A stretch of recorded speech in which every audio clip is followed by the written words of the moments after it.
Alô, tá todo mundo ouvindo?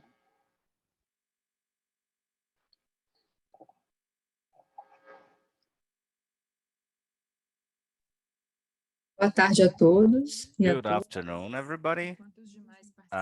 While we wait for the other participants to join, we are going to just show you some house rules here for Zoom usage. We have the possibility today of using simultaneous interpretation. So you have on your lower screen a globe icon that is for interpretation. You should click that and choose the channel of the language of your preference. You can choose between Portuguese and English, and you also have the option of muting original audio, so you can hear only one language at a time. You won't hear the translation and the original. The second thing I want to say is I just like to encourage you to put your questions on the Q&A option. That is the option that we are going to use to answer questions that you might have to our lectures today. And I would like to tell you that the certificates from the last workshop should be sent. And if you have not received that yet, we still have 15 days, business days, that is, to send that for you. And I would like to ask you to use the chat channel just for questions and any issues that you might have as well. And if you would like to receive your certificate, please don't worry. You don't have to send us your name again unless you're not able to subscribe with your name and surname when you were joining the Zoom room now. Otherwise, we will have all of the info from all participants, and we are going to send that your way. So don't worry, you don't need to send your name because we have that registered, okay? So without further ado, I will now pass on the floor to Felipe Sampaio. He is the director of ANA, and he's going to open this event. Thank you, Tawana. Can you hear me? Okay, thank you. Good afternoon. And as Tawana said, I am Felipe Santayo. I am currently the director of ANA, the Water and Sanitation Agency in Brazil. And it is a joy to have you all here again for the fourth time in this workshop as a partnership between ANA and the U.S. Army Corps of Engineers, Usace, and this agreement has been made by the end of 2021 in order to train us in subjects relating to dam safety, and that's one of the main focuses. And um, as we know, USACE has great expertise in this topic, and it is natural that we should hear them about the experience that they have in this subject.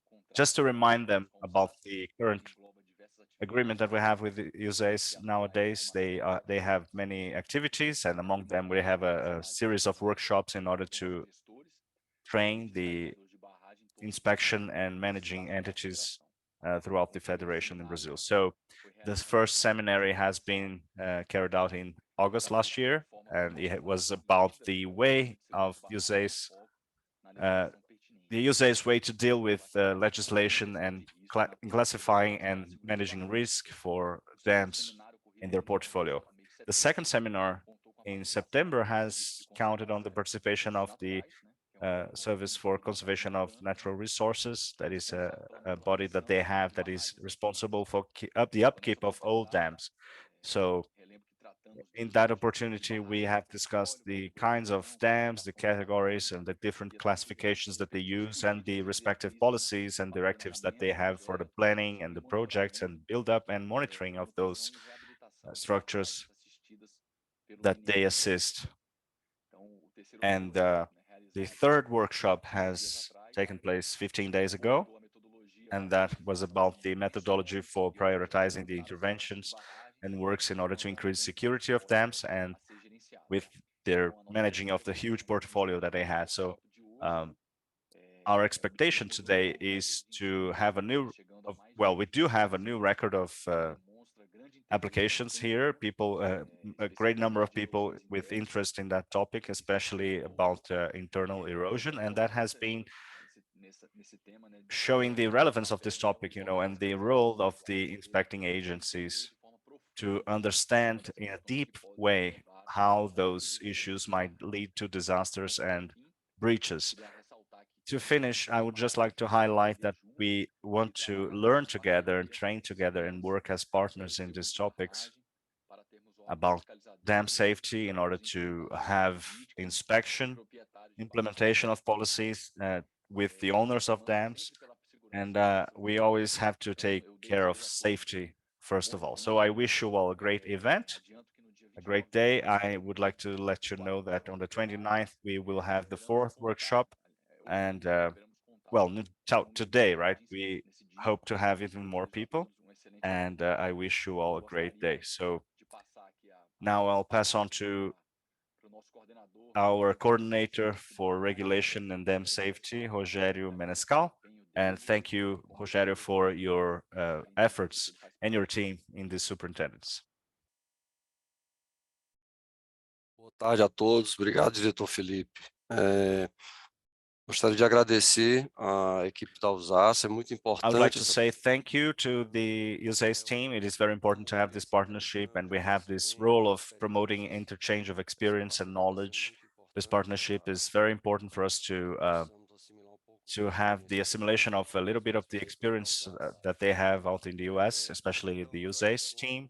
And we have now almost 320 participants right now, and we hope to increase that number. And I would like to say thank you to the entire Usace team for supporting us in this endeavor. So thank you so much on behalf of the Superintendents for Regulation in ANA. Thank you so much.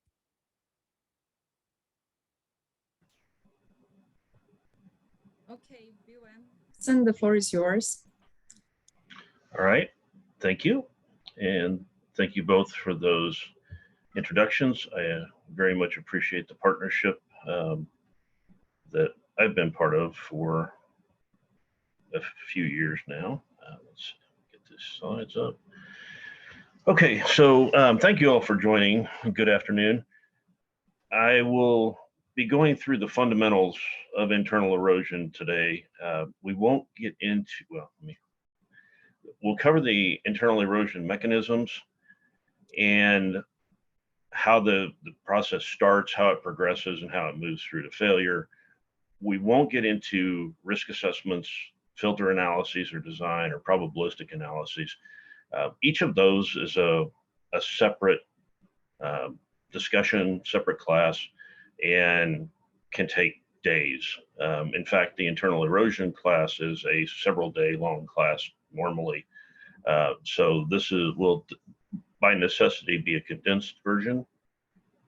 We'll go through the historical perspectives, why internal erosion is important, do a little bit of a primer on soil gradation testing, just for some of the people that may not have had some of that in school, or it's been a while for some of us who looked at it, talk about the processes, and then the modes of initiation, continuation, progression, and breach. And then we'll have time for discussion at the end. So internal erosion, by definition, occurs when soil particles within the embankment or the foundation are removed by seepage or leakage.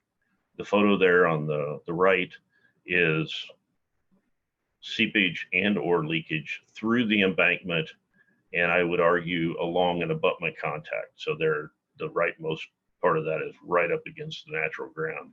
So you've got seepage and leakage coming through there, carrying soil particles.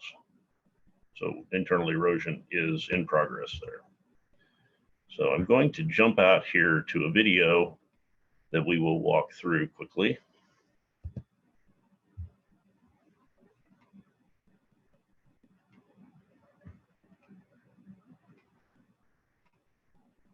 Hopefully everyone's seeing that video. We'll go full screen on it. And what you see there, this is from the Association of State dam safety officials website, you see there in the center of the dam, there's some leakage and seepage and piping going on where there's soil being carried away from through the embankment. You see it starting to progress backwards erosion and piping, which we'll talk about, and it's creating a cavity where the soil particles are being eroded from the walls of this cavity. So that's the backward erosion and piping phase. And as it continues, you start to see more material being released downstream. You see it progressing back up into the embankment. And once it breaches the top of the dam and the water starts to flow through, that's the actual breach of the dam. So that's what it can look like in a worst case situation, keeping those various steps in mind: the initiation, continuation, progression, and ultimately breach. So back to our slides.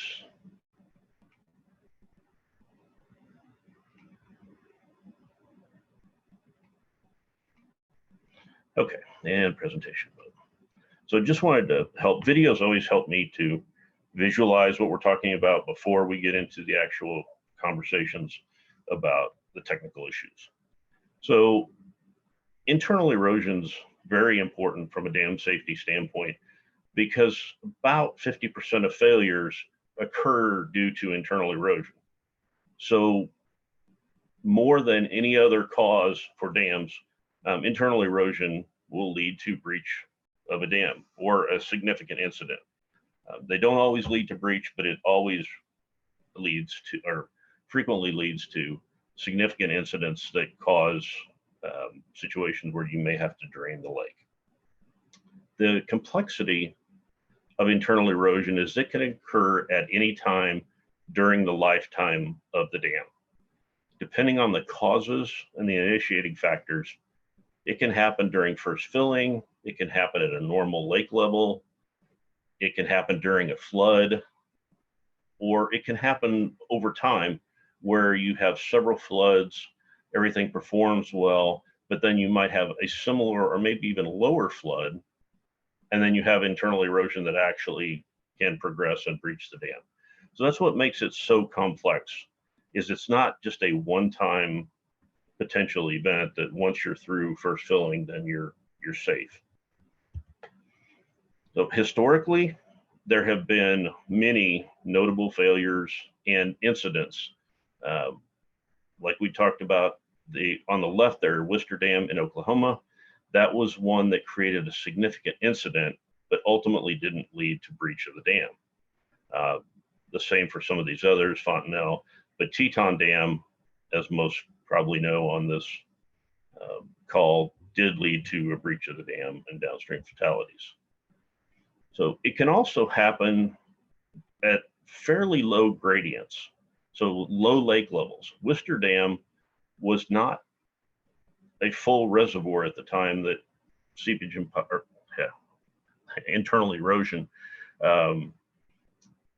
created a significant incident on the dam.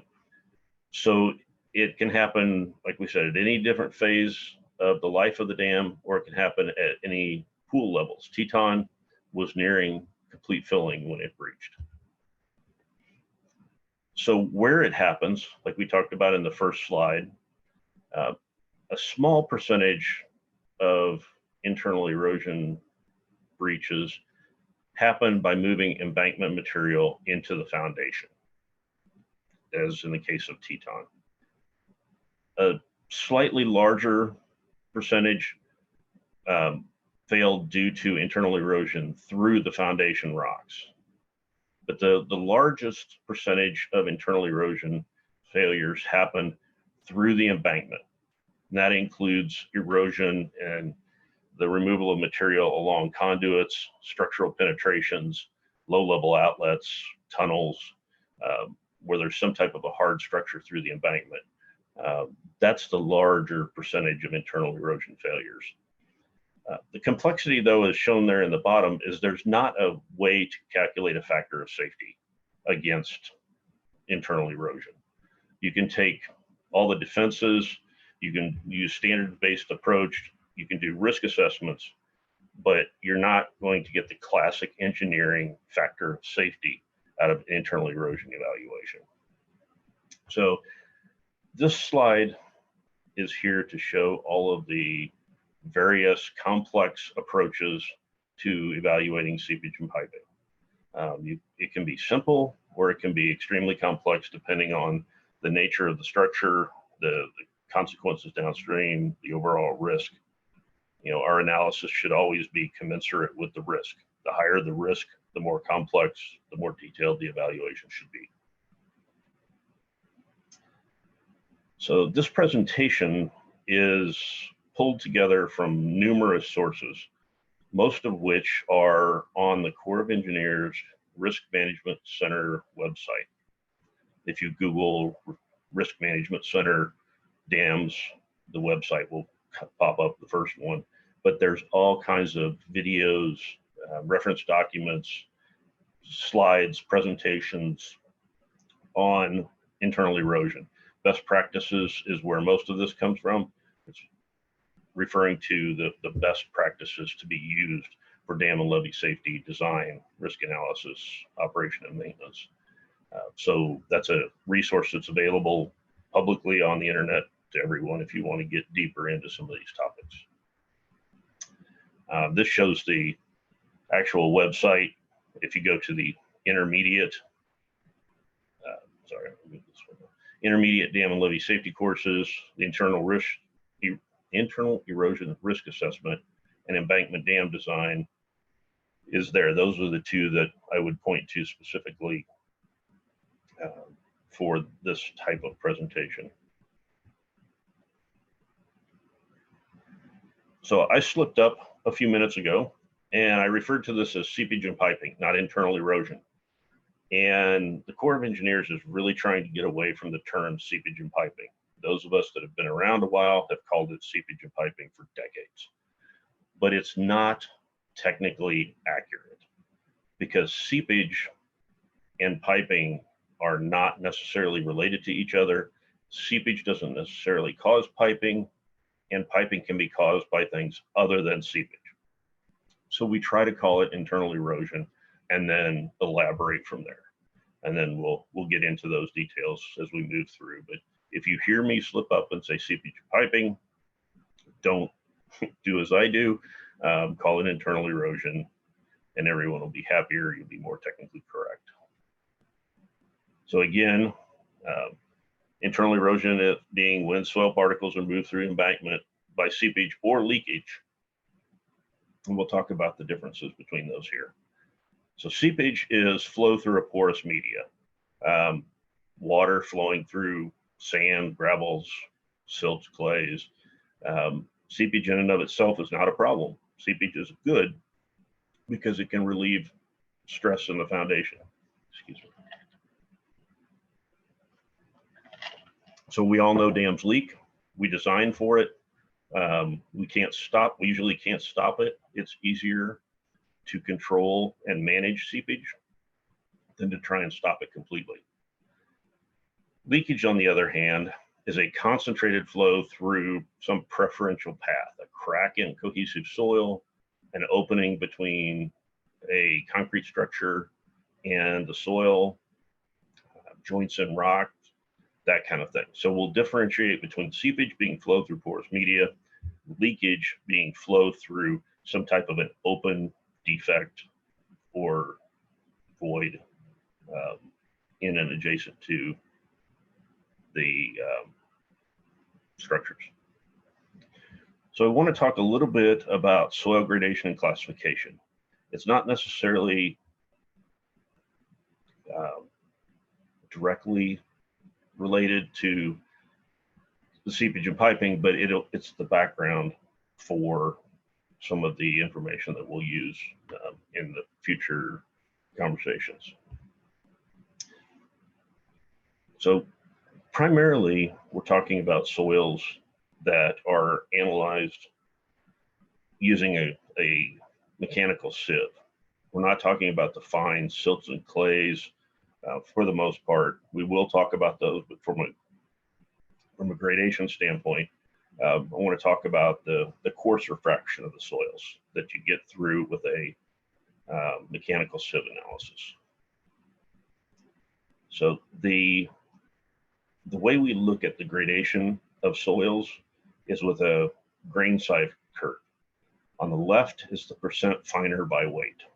So if you analyze a soil and you say, I want to know what 60% of the sample, the weight of the sample is, you come up to the 60% line, come across and pick that off of the line for the soil, excuse me. I apologize. Along the bottom is the particle size diameter.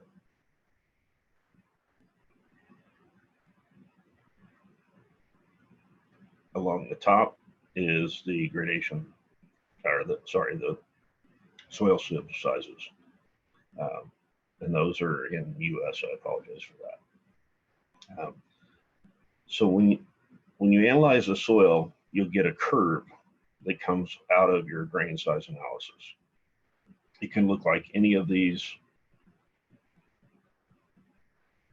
Let me stop. I'm seeing a message that my voice may be too loud for the interpretation.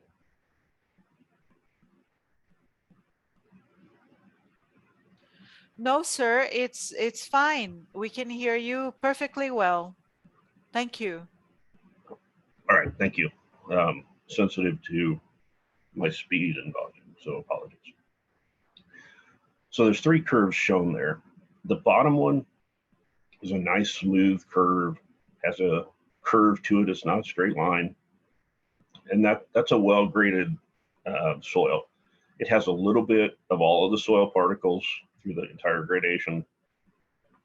So it has a coarse fraction, a medium fraction, and a smaller fraction.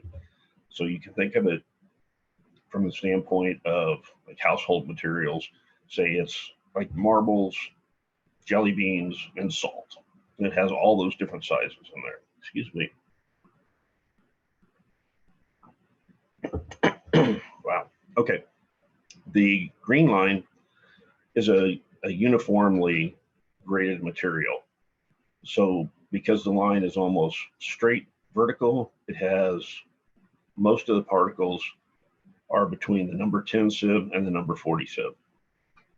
Very few particles above that size, very few particles below that size. So in this case, it would be, say, mostly marbles. Not so many jelly beans, not so much salt.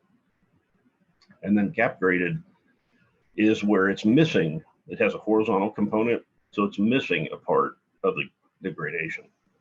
So in this case, it's missing some of the more medium size material.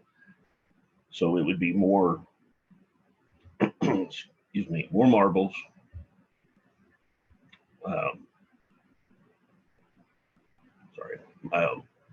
More jelly beans, fewer marbles, and more salt. So we're going to talk about materials that are primarily, I'm concerned, that are in this uniform gradation curve or gap graded. Those tend to be the problem soils for internal erosion. Well-graded materials tend to perform better because they will filter other materials. And if some of the soil starts to erode out of this well-graded material, it will do what is called self-filtering. It will create a filter cake in most cases, where it may start to wash material out of the matrix, but then it will stop and become stabilized. Just like when you develop a water well, you develop a filter.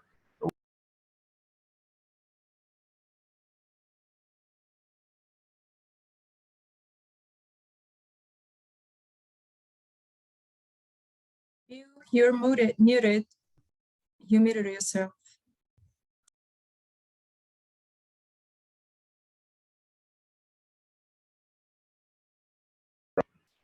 Well, I apologize. I don't know how that happened.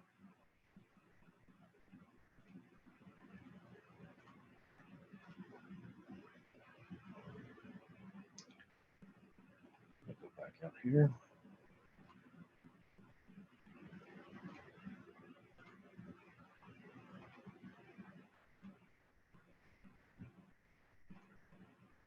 Okay, hopefully you can all hear me now. That won't happen again. So what I've done here is taken out the center of the gradation curve, and you see the sieve size across the top, you see the particle size in the middle, and then you see the soil classification across the bottom. So the primary issue for internal erosion is fine to medium sands. And like we talked about, cleaner sands, the uniformly graded sands. If you think about it from, say, a marble standpoint, if you want to get marbles moving and you just have a bunch of marbles on the table, they'll roll pretty easily. That represents a uniform fine sand to a medium sand. If you start adding jelly beans into the mix, those marbles don't want to roll as easily. If you put a bunch of salt in there too, then those marbles won't move hardly at all. They're very difficult to move because there's some fine material in there, there's some coarser material in there. They're not going to want to roll on the table. So we worry about when things are very uniform and there's not a large gradation of materials in the soil, because they do tend to be more mobile. They will move more readily through the subsurface with water flow. So I won't go through the calculations, but I wanted to present some of the details, because when you get into filter analysis, you start talking about the D10, the D30, and the D60. And each of those represents the diameter, which is the D, of 60% passing a certain sieve size, 30% passing, or 10% passing, which is known as the effective particle size. I'm sorry, percent. Yeah, percent finer by weight. So at the D10, 90% of the sample is retained above that. So we'll use this for calculation purposes when we analyze the gradation of the material and the what's called the coefficient of uniformity and coefficient of curvature. So this is a way to measure whether a soil is well graded or not. And it's used fairly frequently in the calculations and the evaluations of different soil materials. So what I've done here is shown the calculations and whether this particular curve is well graded or not. And in this case, it is well graded. So the coefficient of uniformity is 28.6. So it's more than 4. So it's a well graded material. This is just for reference. We won't use it in this presentation today, but I wanted to make it available to you so that if you get into some of the more detailed analysis, or as we move through this talking about soils, then you'll have this to look back to. Again, this will help you in moving through conversations if we start talking about poorly graded gravels, well-graded gravels, sands, those kind of things. You can reference back to this of how you get to what a well-graded gravel with sand actually is.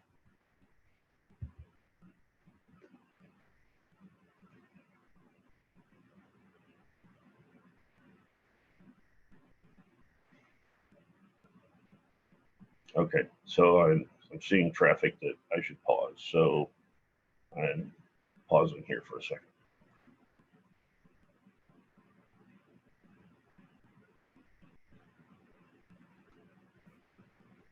Nós estamos tentando resolver o problema do áudio, porque o canal em português está com áudio muito alto.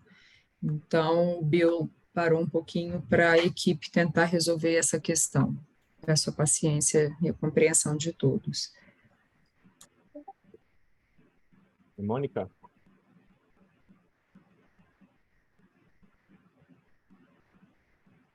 Mônica? A gente, o senhor Empson, se ele está em qual canal que ele está? Por favor.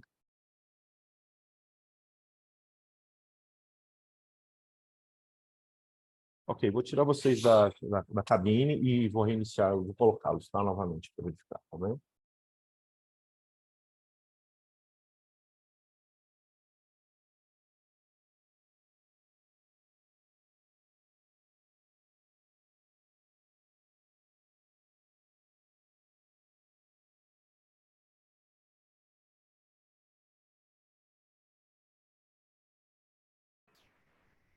So for the, excuse me, for the participants, I'm getting word that my voice is too loud to understand the Portuguese translation.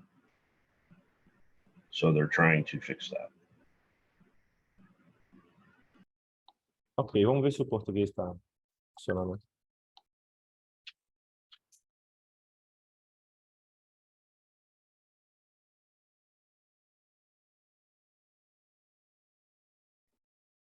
Estamos ouvindo.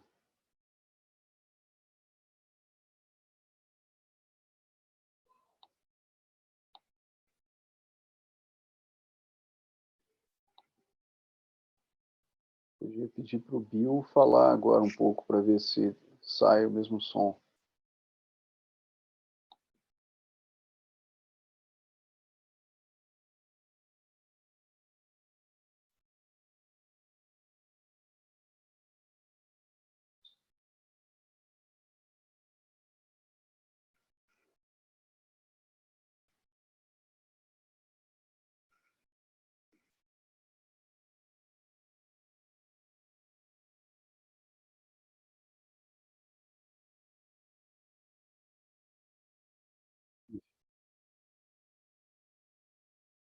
Tá, peraí.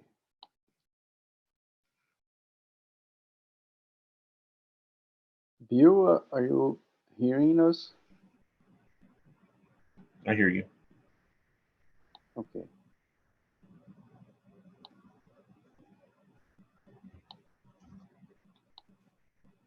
Oi, Mônica? O Bill está na sala.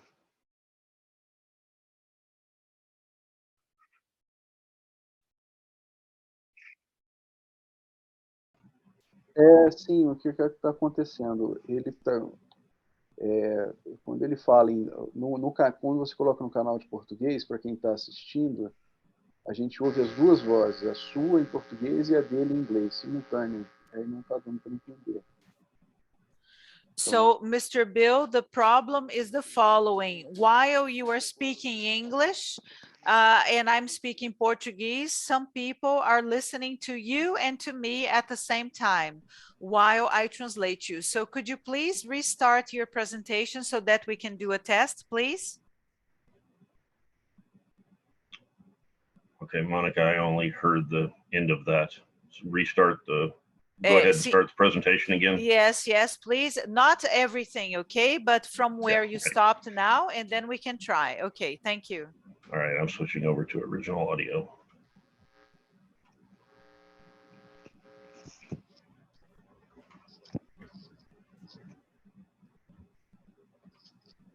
Okay, go ahead, sir. You can restart your presentation. Well, that's not what I wanted to do.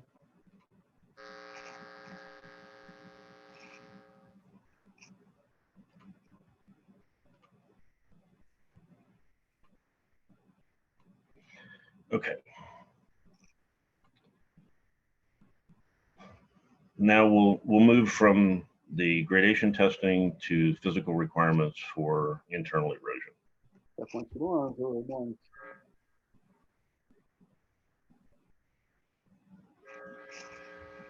Vocês estão falando uma voz em cima da outra. Okay, just let me jump out here because I'm getting translation now. Sir, you have to remain on the English channel, just on the English channel, okay?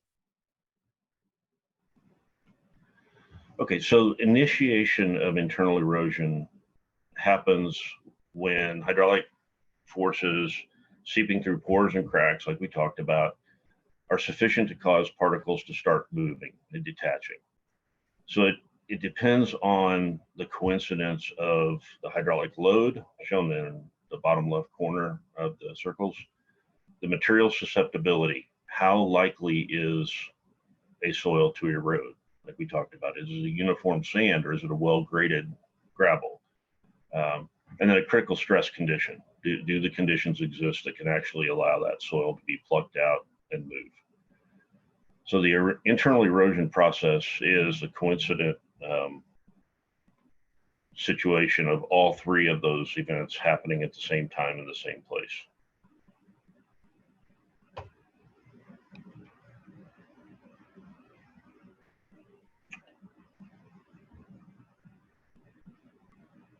All right, so do we want to try something different or should I keep going?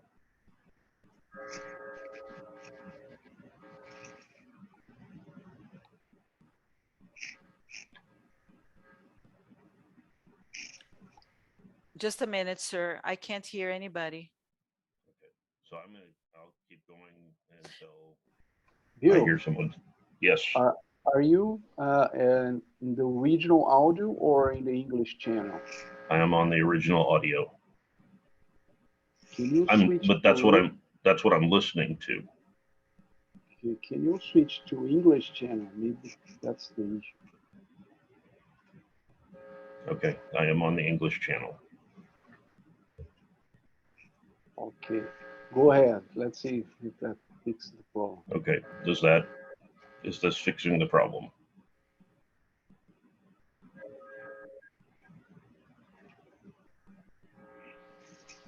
I'm not hearing anybody say one way or the other.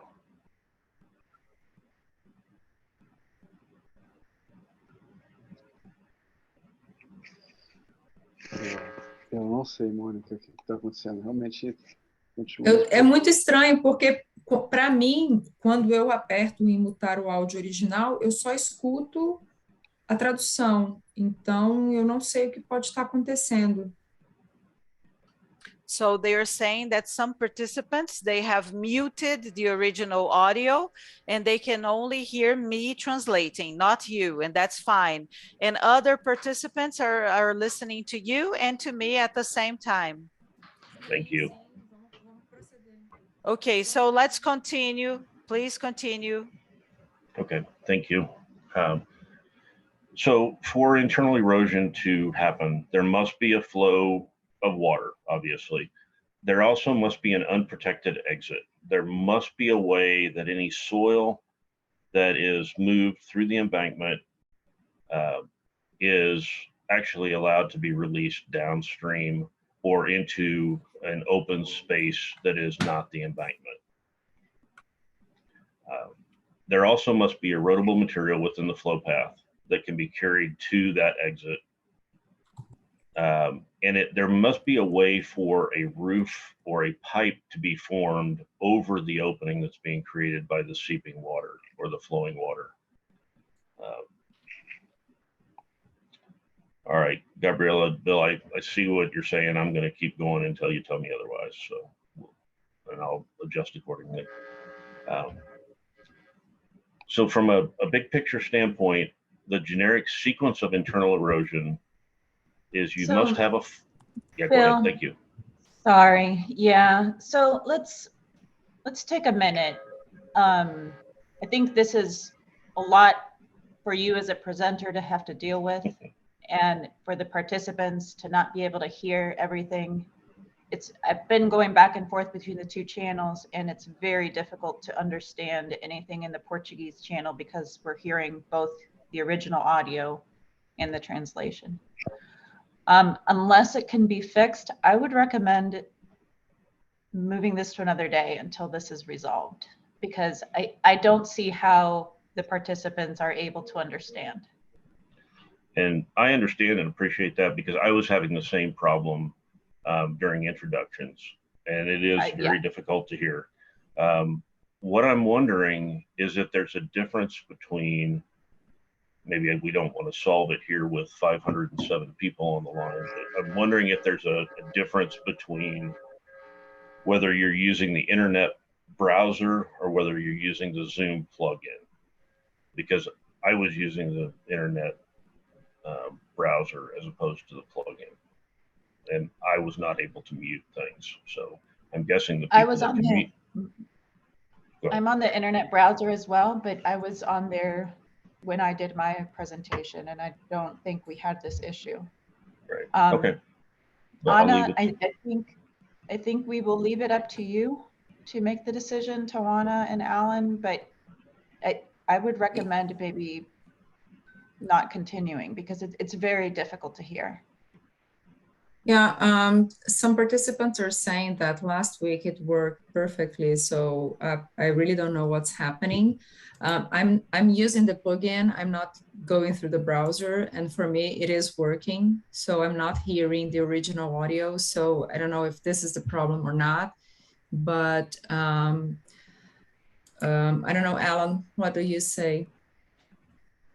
It's, you just need to make sure which channel should be, if she should be in the original audio or in the English channel. So make sure he's doing the right thing. Fernando.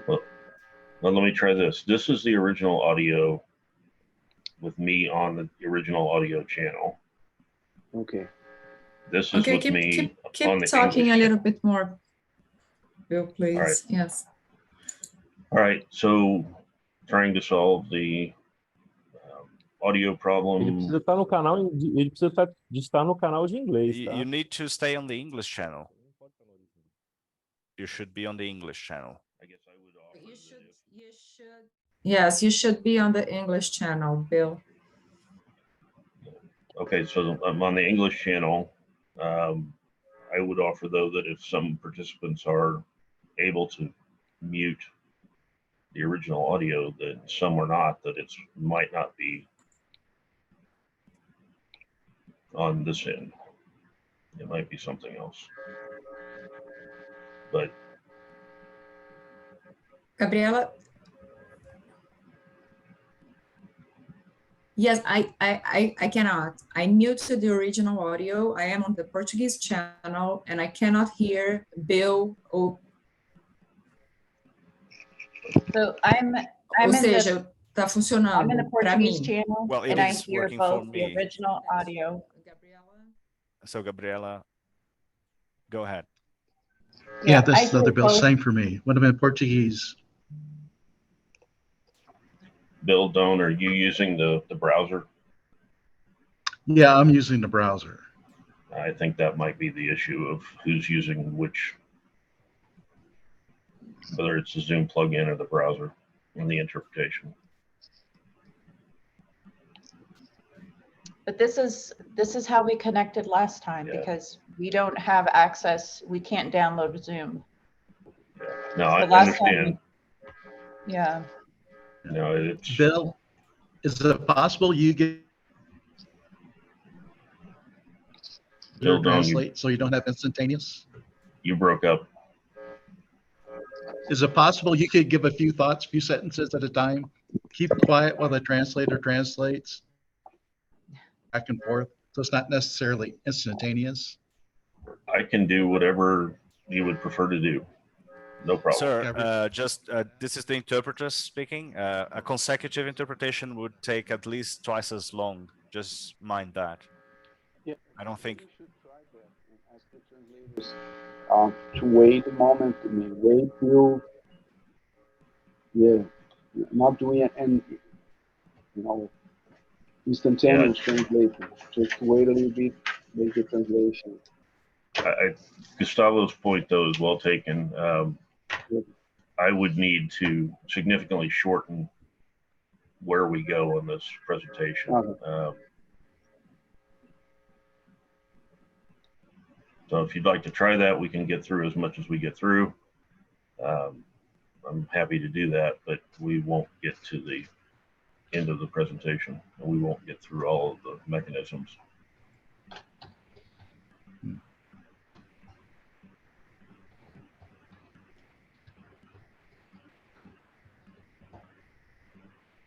Gabriella, one more troubleshooting. You used the browser last time, right? I did. Okay. I say it's your call.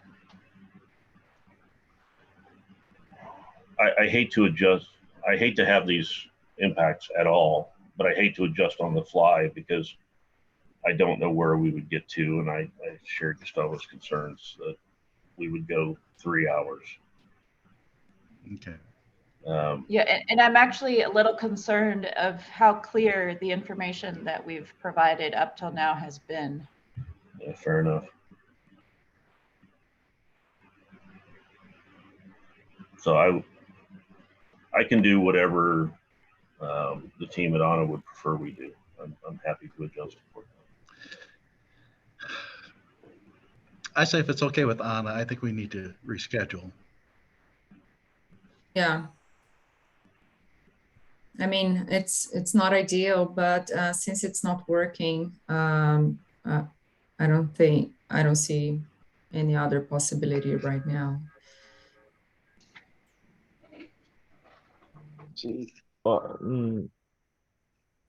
Cauana, vamos pedir 15 Tawana, Mm-hmm. minutos. let us wait for just 15 minutes here, and I'll check here. Can we do that? All right. Okay. Well, the translators are asking for a couple of, like 10 minutes for them to check it out again and see if they can sort it out. If not, then we can postpone it.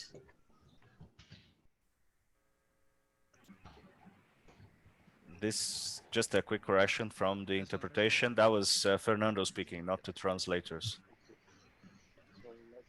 I apologize.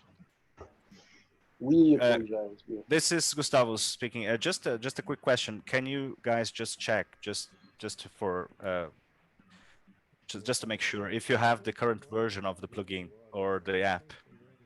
Because Zoom has updated a few times last week. Eu tô com o meu Zoom aberto em paralelo no celular com outra So I have conta. my Zoom open here on my cell phone with another account, and it's working correctly. So on my cell phone, it doesn't have any interference. Yeah, I think it's a. Problema de ouvir. Somebody is having problem.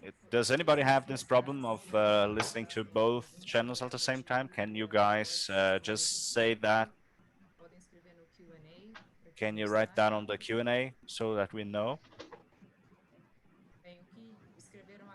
Okay, what they said is that they can hear both well, but it is not possible to mute the original audio. Some people are saying that's normal. Normal. Anybody else with any problems with listening to both channels at the same time? Can you test that?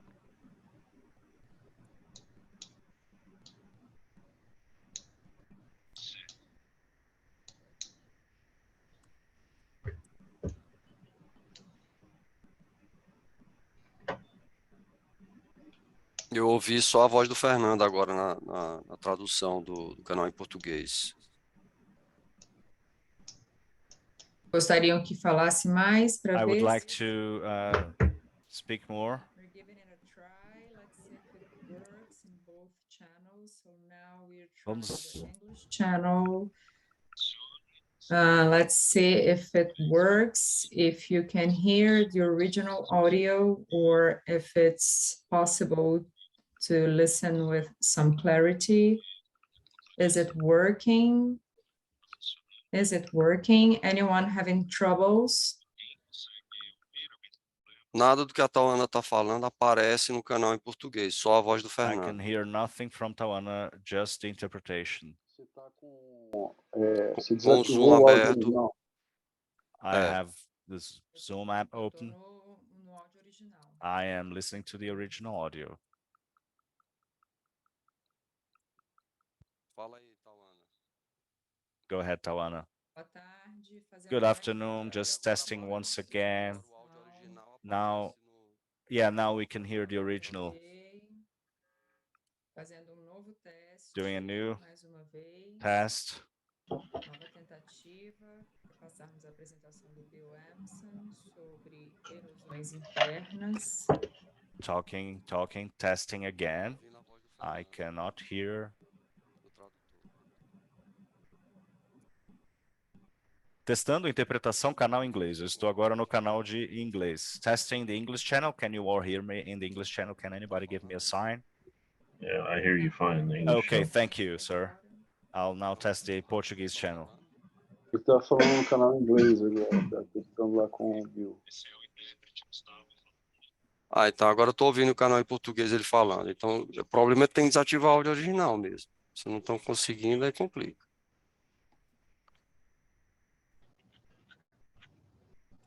Você tá no canal em português, Fernando? E alguém pode falar em meio original para ver se dá. Tem Eu alguém estou falando falando meio- aí, tá ouvindo? Ó, Eu agora estou tá. falando no original também. Eu estou no Tá. áudio original. Teste, teste. É. Mais uma vez, nova tentativa. Ó, se não desativar o áudio original, vai sair os dois encavalados, tá? Então tem que desativar, porque senão só, né? Tá aparecendo agora só a voz do tradutor, Gustavo, né? É. Se eu não desativar, vai aparecer da tal Ana junto da do Gustavo. Can you hear the English? Both the English and Portuguese, right? Still having the problem?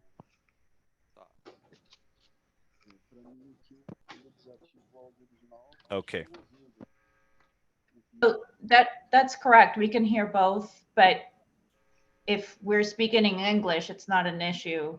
So it might not be an issue for you guys. It sounds like it's an issue, like Bill was saying, for those of us who are maybe on Usace computers. Mas o Bill tem que ficar no canal em inglês, né? Yes, but Bill has to stay in the English channel, right? Right. Yeah, I can speak from wherever I need to. So I'm on the English channel right now.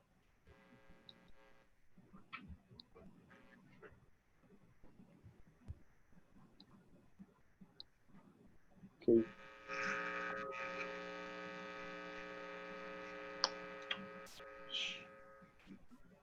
So it sounds like maybe we just continue. Is that where we're headed, or are we still working on trying to fix it? I think we should give it a try.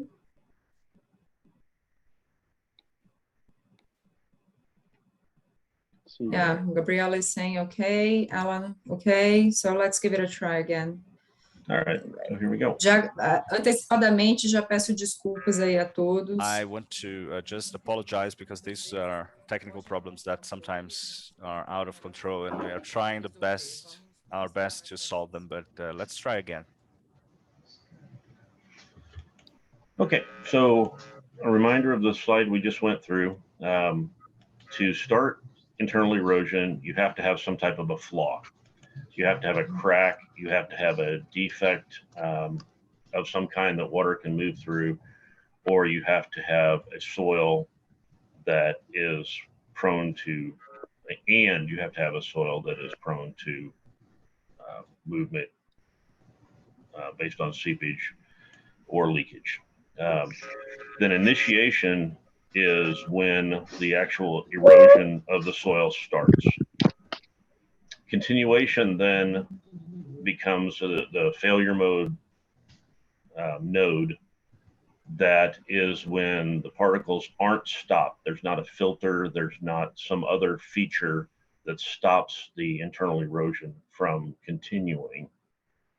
And then for progression, the failure mode node of progression, you have to have some type of a stable roof to form that channel that the soil will move through and be removed out of an unfiltered exit. So progression is that pipe enlargement, that void that the soil moves through and is washed out either on the surface downstream into foundation rock or a combination thereof. Then as that erosion is happening, you have to have the hydraulic condition for the process to continue. So say you have a small reservoir or you have a river and you're seeing piping of material, you're seeing internal erosion.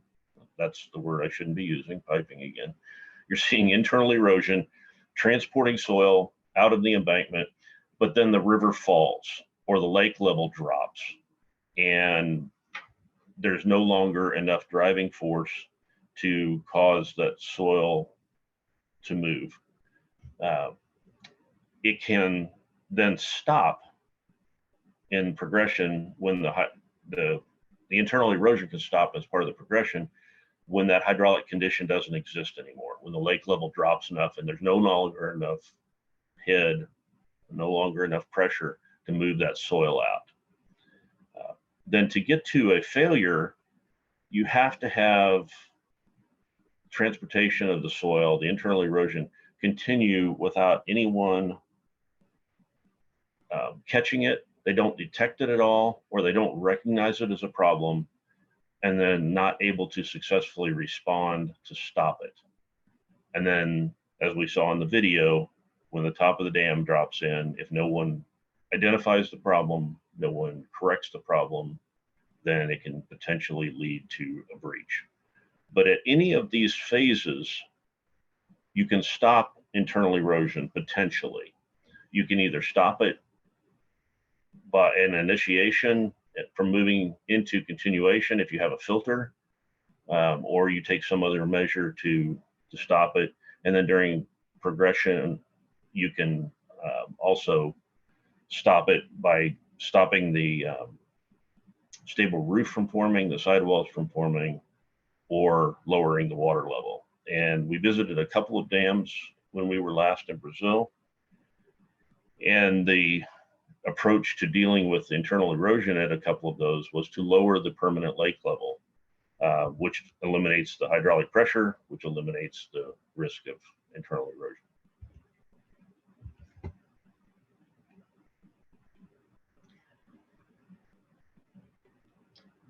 So again, in a graphic form, you have to have the flaw through the dam. The material needs to start being eroded internally and have some place to go. In this case, on the left-hand side, it's shown as moving into the downstream shell of the dam and then washed out of the downstream toe. You move through continuation because that filter's not there, progression being the pipe forming, and ultimately leading to breach. So I spent some time on that because those are the steps that you have to go through in a risk assessment to evaluate the likelihood of internal erosion starting and then ultimately leading to breach. So each one of those nodes has to be evaluated in a risk assessment. I'm not going to get into more details of risk assessment, but I wanted to present it that way so that you had awareness of those different steps.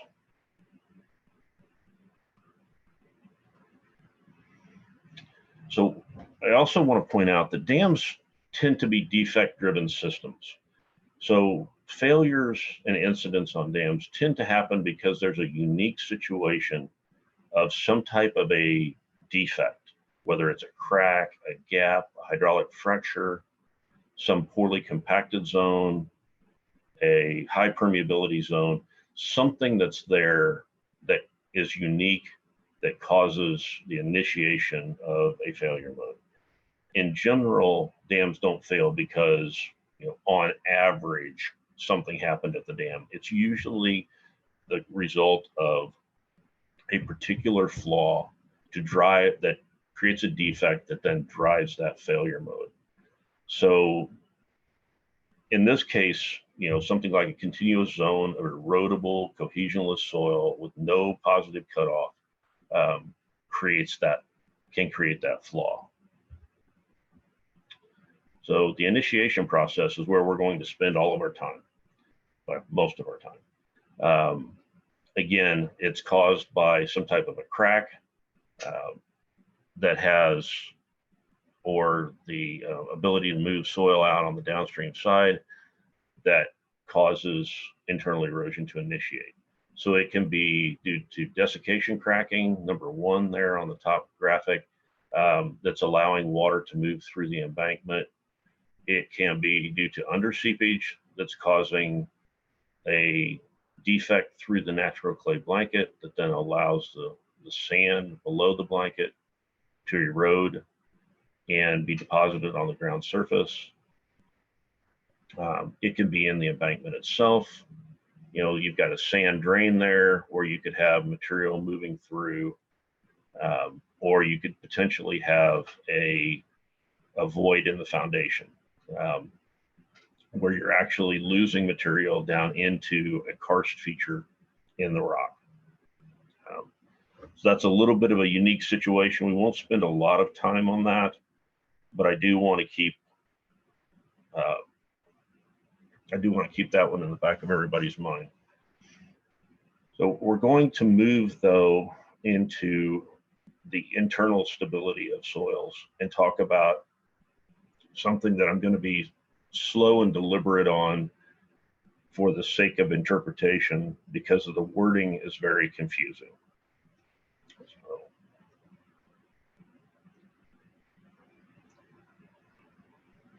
So we've talked about this already. We've concentrated leak erosion. So that's when there's a crack or void in the embankment or foundation material, and the hydraulic shear stresses within that void are able to pluck material out of the sidewall of that void and move it out to an unfiltered exit. Backward erosion in piping is when the seepage gradient exceeds the critical values and you start forming that channel in the material. Material is washed out downstream. You've got a roof that's forming, so there's an open void full of flowing water through your embankment or foundation.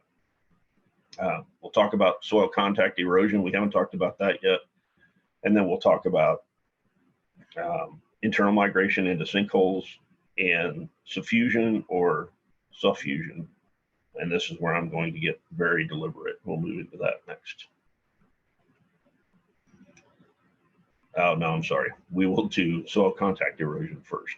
This one's fairly simple. It's where you've got a coarse material either above or below a very fine grained material. So say an open gravel that's in direct contact with soil, with clays. Excuse me. So in this situation, sorry, let me back up here.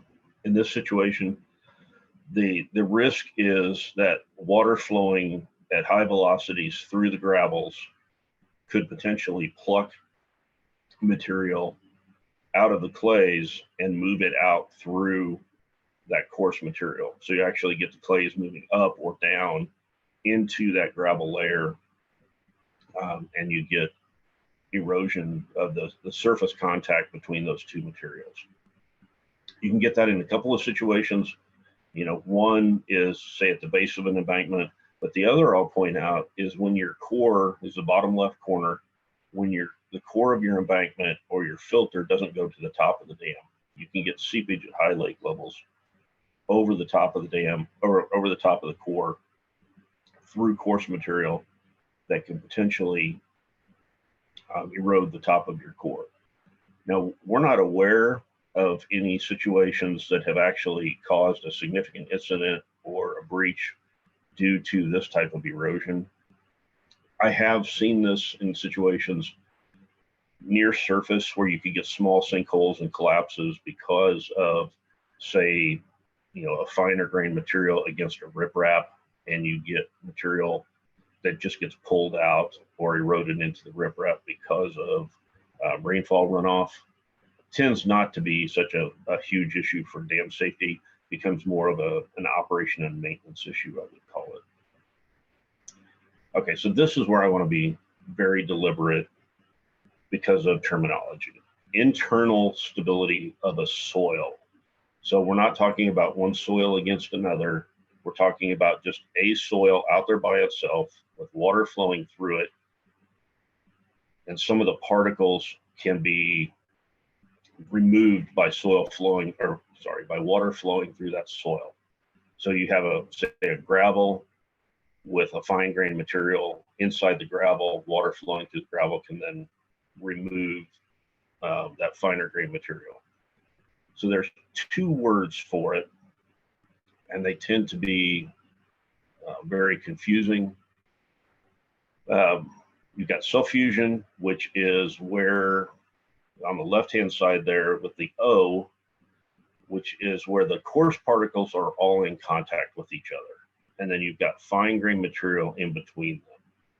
Water flowing through the coarse material can cause some of that fine grained material to be washed out of the pores between the coarser material.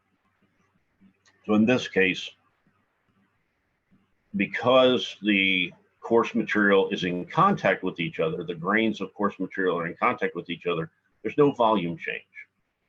The fine material washes out from between those coarse grains, but the soil doesn't collapse. It keeps the same volume because those big chunks of gravel or sand are still in contact with each other. That's different than suffusion. I'm doing it there. Suffusion with a U. That's where the coarse material is floating in a matrix of finer grain material. So if the soil starts, or if the water flow starts to wash out this finer grain material, then the soil structure will collapse until the coarser material grains are in contact with each other. So in this case, you're at a higher risk of this causing a problem because of the volume change. So as the soil starts to the fine material washes out from the coarser material, you get a collapse going on, you get a void forming at the top of the soil layer that then can allow internal erosion to carry material away more quickly. So on the left, again, going back to the left side, I'm going to try to refer to this as the no volume change internal stability issue, internal soil stability. I'm going to try to refer to the right side as the volume change, internal soil stability. That way we don't have to have the interpretation challenge of suffusion versus suffusion, which is hard just in English by itself. But those are the two approaches, or the two different types of challenges with the internal stability of a soil itself. So again, where you have the no volume change situation, the finer particles can be removed, but you keep that structural skeleton of the coarser particles. So basically what happens is you get an increased permeability of the soil. You get faster water flow through the soil, more water can flow through. It doesn't necessarily create that void or the pipe to carry larger quantities of material away. Whereas in the case of the volume change situation, you actually get collapse of the soil structure and you get potential voids in the soil. A different graphic, a different way to look at this, the no volume change on the top, you wash out the little pebbles from inside the structure, the volume doesn't change. The only thing that changes is the space for the water to flow. On the bottom, again, you remove the smaller particles from inside the matrix, you get a volume change, you get that void at the top. So those are two important approaches. The words are there, but we'll talk about them that way. I'm sorry, and I'm even saying it wrong. I'm saying suffusion versus suffusion. So a good example of why I'm not going to try to do this on interpretation. So again, the no volume change just increases the permeability, whereas the volume change can cause sinkholes, deformation, and potentially lead to open channel erosion.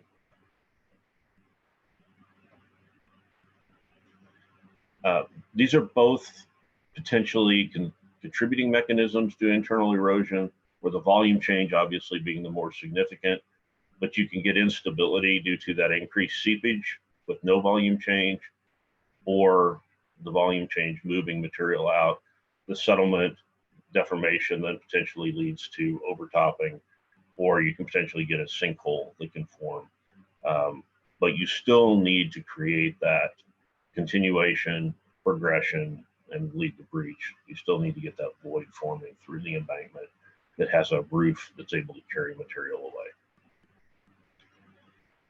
So given the time and the challenges we've had, I'm not going to get into this too deeply, but what I wanted to point out here is in the gradation curves, you can get unstable gradations, whether it's gap graded or whether it's broadly, could potentially be broadly graded, but has a lot of fines in it.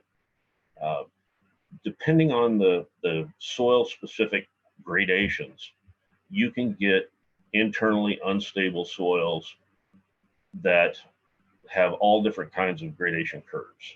So it's really important when you're looking at internal soil stability to have detailed gradations, a lot of gradation curves if you have that luxury, to look at the variation in the natural materials and figure out if you have something that will self-filter, that is potentially a volume change issue as the material is removed from the soil, or whether it will just increase the permeability. And it gets into a lot of details that we're not going to have the time to get into here, but it's an area of significant research and study. So just be aware of it if you get into embankment design. This is something you should pay a great deal of attention to, because again, 50% of dam failures are caused by this type of thing. So the soil contact erosion that we talked about is a little bit different graphic to demonstrate how the flow can pluck material off of that fine layer, or gravity can actually allow flow in a coarse layer to fall into a soil from the fine layer to fall into the coarser layer. So wanted to put another graphic up there again to differentiate between soil contact erosion and internal stability of the soil itself. Two very different things. One is the interaction between two soils. The other is the interaction of the particles within the soil itself. So, okay, here's where we get into some of the more challenging and higher risk issues, is the concentrated leak erosion. This is where you have a flaw, defect, crack, opening along a conduit that actually is allowing water to flow through. The velocity of the water creates enough shear stress within that channel to start plucking the material off the sidewalls of the defect and actually eroding material out, transporting it out of the embankment. You can have these that occur along abutment contacts where you have steep changes in the abutments, the natural rock. You get differential settlement, you get a crack that forms there. You can have pervious layers in the embankment that have poor compaction. And we visited a dam in Brazil that this is what I think was happening. There was poor compaction, so you were seeing seepage along compaction lift lines. And again, internal erosion would be the concern. The reaction and the requirement from ANA was to lower the lake level to reduce the driving stress on that poorly compacted layer. The one that I'll also point out, one of the primary risk factors that we see, again, is leakage along a conduit. Any type of penetration that goes all the way from the upstream to the downstream side is obviously going to be a place we want to pay special attention to, and we want to make sure there's a filter around that structure towards the downstream third of the embankment that allows any material that might move along that contact to be filtered out and captured to stop the progression of any internal erosion.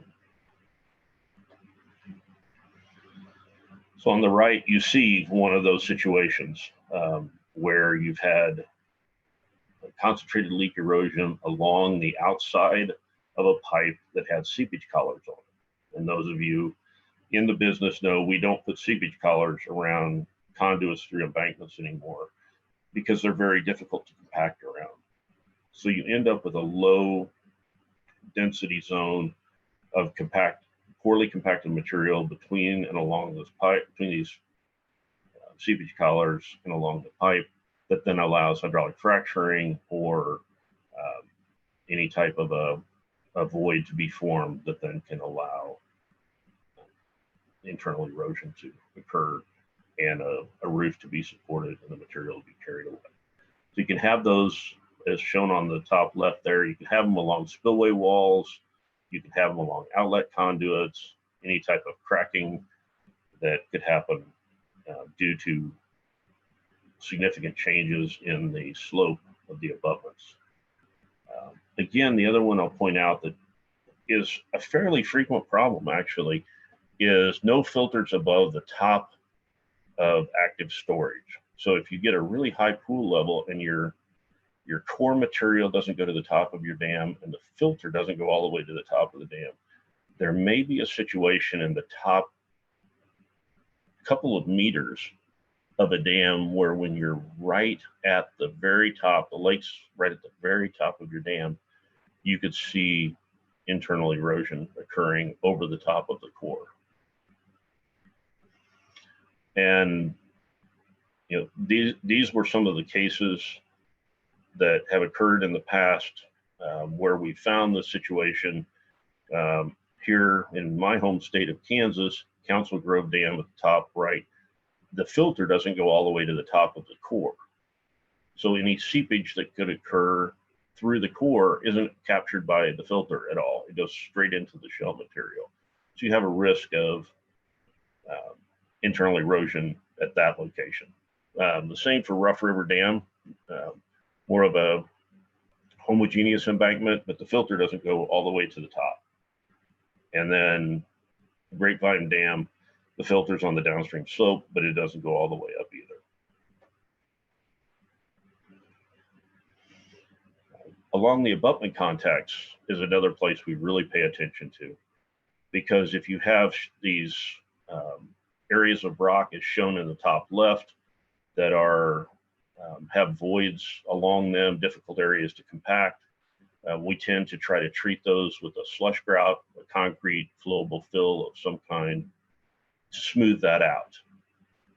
We grout areas along the abutment contacts, or we pour concrete bulkheads, as shown in the bottom photos, to try to smooth those out, to avoid any type of overhangs, any places where water could get in and move uncontrolled through the foundation and the contact with the embankment. That's to stop any cracking from happening along those areas.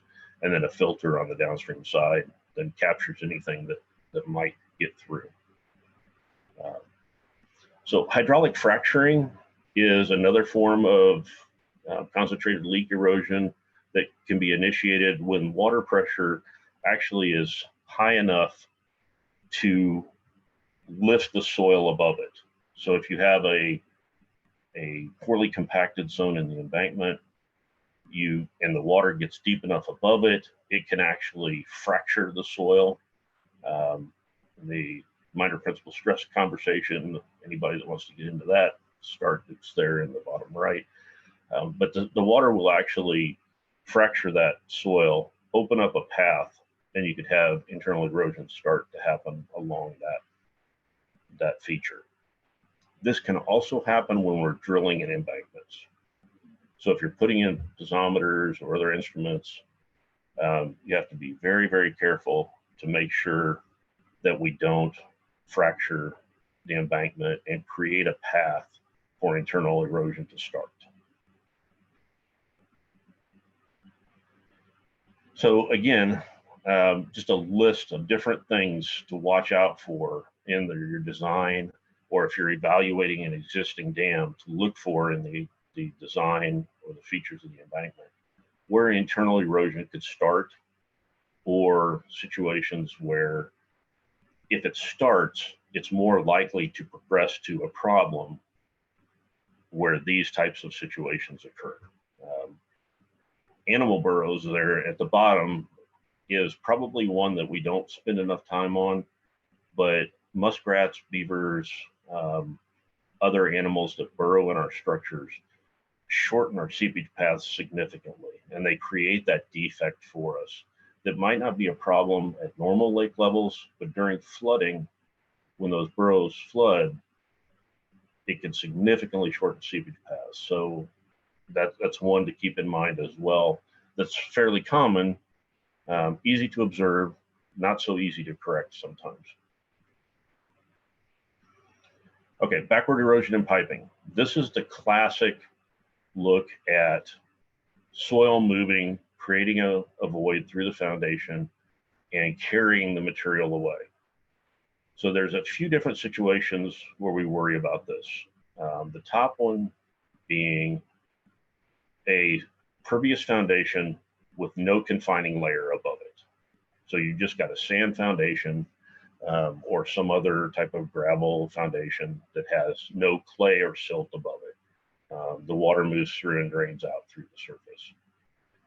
Then the second one is a situation where you have a clay confining layer, but a ditch has been cut into that clay confining layer that then shortens the seepage path and potentially allows water to exit and carry out eroded material. Then the bottom one is an intact clay layer. That's usually a good situation, but if you have any kind of a hole, a crack, we call them crawdads or crayfish in the US, any type of animal that burrows into that soil to get to water, you could have the release of material through those discontinuities as well. So in the first case, where you don't have a confining layer, you just get water flowing through the cohesionless foundation. And then if the water level gets high enough, the stresses on the downstream side can start to heave the foundation. And that's where the seepage is large enough and at high enough pressures that the weight of the soil isn't enough to overcome the weight of the water, frequently referred to as a quicksand condition. But in that case, you lose the bearing capacity and the stability of the embankment, and you potentially can have voids that form under the embankment to carry foundation materials out, or you can have slope stability problems with your embankment because you lose the support of the foundation downstream. For concrete structures, obviously you can get overturning and other stability problems associated with that. Where you have a clay layer or a silt layer over the top of your pervious layer, you can have what's called blowout. It's essentially the same thing. The water pressure beneath the clay layer or the confining layer becomes so high that it floats the layer above it. And it can actually rupture that clay or silt material and cause a sudden and sometimes violent removal of that confining layer. And then you get that pervious soil under high water pressure being internally eroded up through that rupture and released onto the ground surface. So again, a different look at it, but this is seepage where you have a confining layer, you get a sand boil or some type of a pipe forms, you start carrying material from that sand layer, the yellow layer, through your confining layer, create a void under the embankment, which then leads to a breach. So how do we deal with those types of situations where you have a confining layer and then you need to relieve that pressure under the confining layer? And for those, we put in relief wells. Basically just the same thing as a defect, but we control it. We put in a well, allow the water pressure to hit that well, come to the ground surface, and then pour out in a controlled manner. Like everything for dams, we don't try to stop the water in most cases. We try to control and manage it. So relief wells are just controlling and managing that pressure, giving it a place to go in a manner that we can observe and monitor. So this was one of the dams we visited in Brazil. And from a dam owner standpoint, when you have standing water on the downstream side of your dam, the first thing you want to do is make that go away. It's a maintenance problem. So what a lot of people will do is come in here and they'll cut a ditch to drain that down to their outlet channel so that any seepage coming through the toe of the embankment gets carried away safely to the downstream side. And under most normal lake levels, that might be fine. But when the water gets high, that ditch may create the path for internal erosion to progress. So you can imagine if you cut that ditch under a normal lake level down into the foundation, the water will drain away just fine. But as the water level rises on the upstream side of the embankment, now the internal erosion doesn't have to get through that confining layer anymore, or doesn't have as far to go, and it can exit right out into the ditch. So when you see ditches at the toe of dams, it's really important to evaluate whether that's creating an internal erosion challenge or not. And many times that will require borings to solve that. But one of the ways that we deal with that, where we have this critical loading, is we create what's called a buried collector system. So we'll take the ditch, we'll clean it out when the lake level is low. We'll put a pipe in the bottom of it that runs to the downstream side and can allow the water to discharge, and we'll backfill around it with filter material. So it serves two purposes.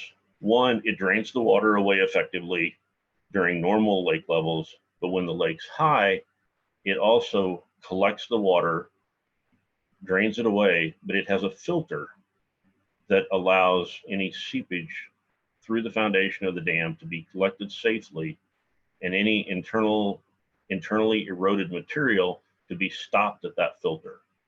So it may initiate, internal erosion may initiate somewhere, but it doesn't continue because it hits the filter in the ditch, and the ditch controls it. That sand is shown here in the bottom right corner, whether it's the filter fabric around the outside, whether it's the sand itself, stops the internal erosion from progressing. So one of the things that I really like about the way the Corps of Engineers does risk assessments is there's always a conversation about more likely factors and less likely factors. So for internal erosion to occur, some of the factors that make it more likely are shown there on the left. But then some of the factors that make it less likely are shown on the right. So anytime you're looking at a site, if you look at all the different factors that say what's more likely to happen and cause internal erosion, and what are the features of my site that make it less likely to happen, sometimes that qualitative evaluation really helps in smart decision making. So the other feature that we talked about that can lead to internal erosion is stoping, commonly referred to as sinkholes. So this is a situation where there's some type of a void in the foundation, whether it's a sinkhole caused by karst-in limestone.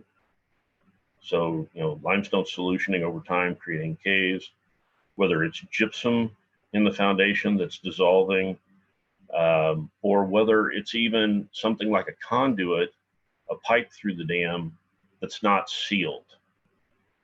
Water migrating through the dam can move soil into these openings. So you literally get physical movement of the soil along and into these features.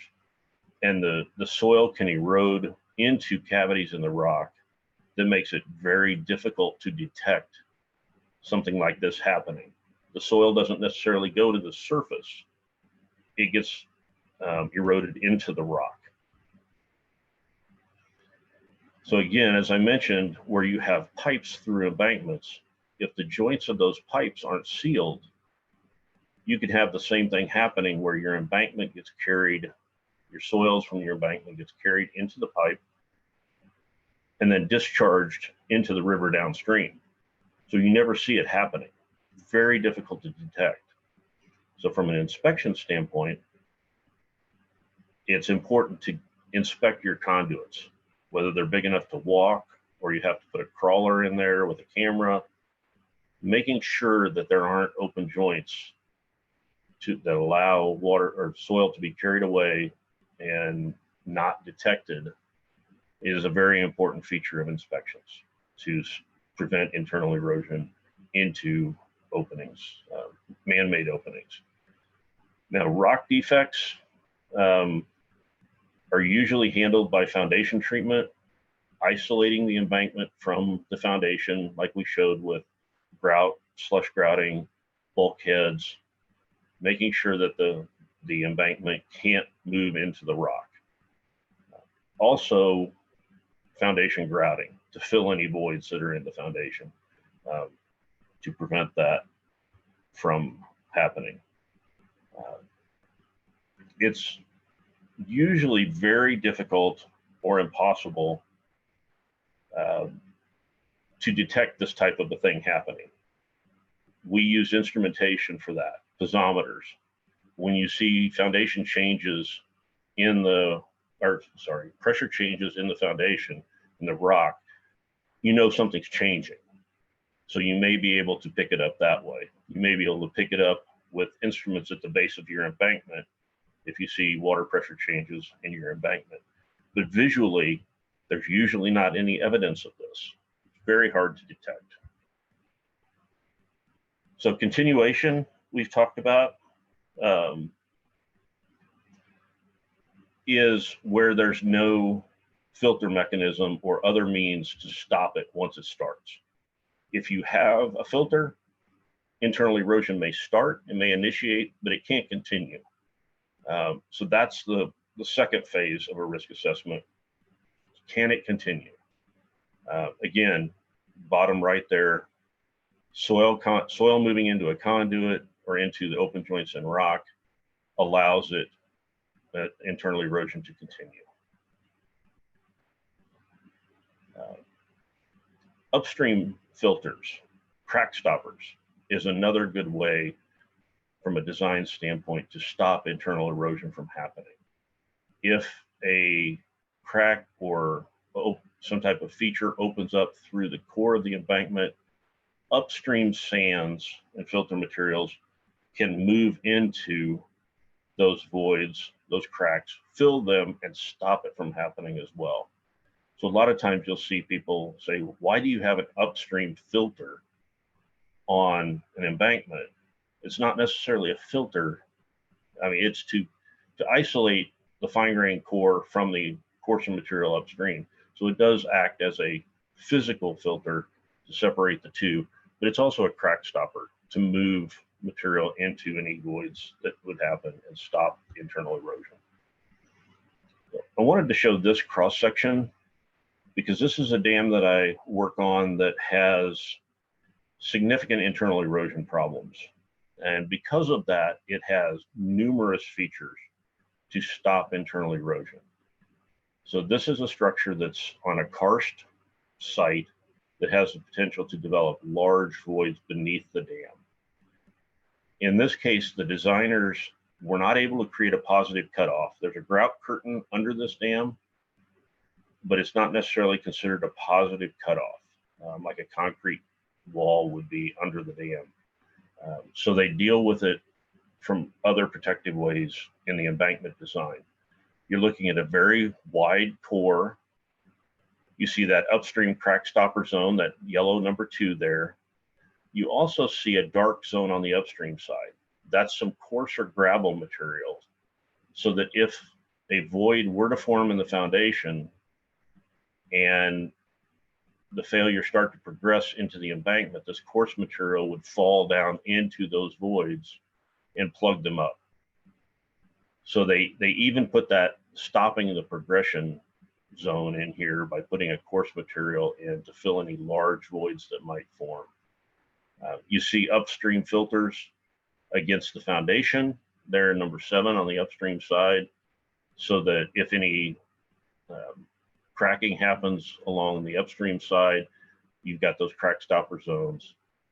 On the downstream side, you also see very large berms to withstand the seepage, the under seepage forces, so that, as we talked about, any blowout that could happen, they put a berm over the top of it to raise the ground surface above any water pressures that they would expect to happen. So you can't get the blowout. They also put in what they call a multi-zone filter. So there you see 2 7s there at the downstream side. You see 2 7s and a 3. The 7 is a fine material used to filter the foundation, and then number 3 is a excuse me, a very coarse gravel. So they're filtering the embankment against the foundation, but they're also allowing a lot of capacity to discharge that water in a controlled manner. Just like we talked about for a tow drain or for a buried collector system, they're moving the water out in a controlled manner safely. So there's a lot of different features here on this one section of ways to deal with internal erosion and stop it from progressing to a dam failure. We'll talk a little bit about filter considerations, and we won't get into filter design, but all of these things come into play. How wide the filter zone is, whether it's internally stable or not, whether it segregates when it's being placed, how it's constructed is really important for filters. Obviously the gradation against what you're filtering, and then fine contents and cementation. This is overlooked sometimes. You need to make sure that your filter doesn't have a lot of fines in it and does not have or does not gain cementation. You don't want it to be all stuck together. You want it to be able to move and adjust to any foundation movements that might happen. And then again, over there on the right-hand side, more factors to consider. Again, I want to talk about instrumentation, because a lot of these features may be difficult to detect. Having instrumentation out there that is in zones where you would expect internal erosion to start if you had a problem, sometimes is the only way to pick up the start of the problem. So piezometers are very important for detecting internal erosion where you suspect that to be a primary failure mode. All right, progression we've talked about quite a bit, but it's sustaining that opening for flow to continue. The pipe or the crack has a stable roof. It doesn't swell shut when it gets wet. Sometimes the fat clay, once it gets wet, will actually crack, but then seals shut due to,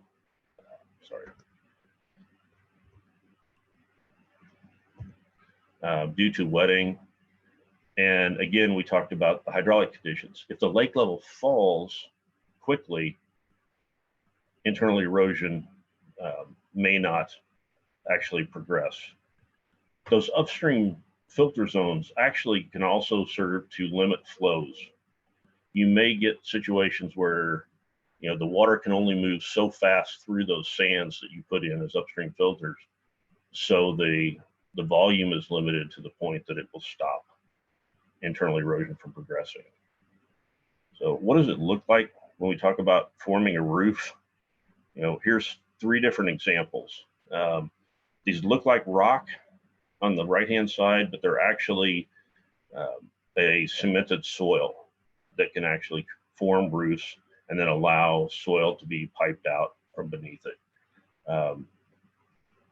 Soil with greater than 15% fines will usually hold a roof.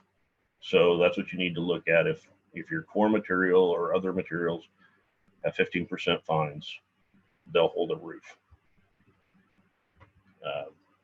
So a little bit of a graphical interpretation of progression. As that pipe moves backwards, it pulls material off the back of that pipe and then discharges it out the downstream side.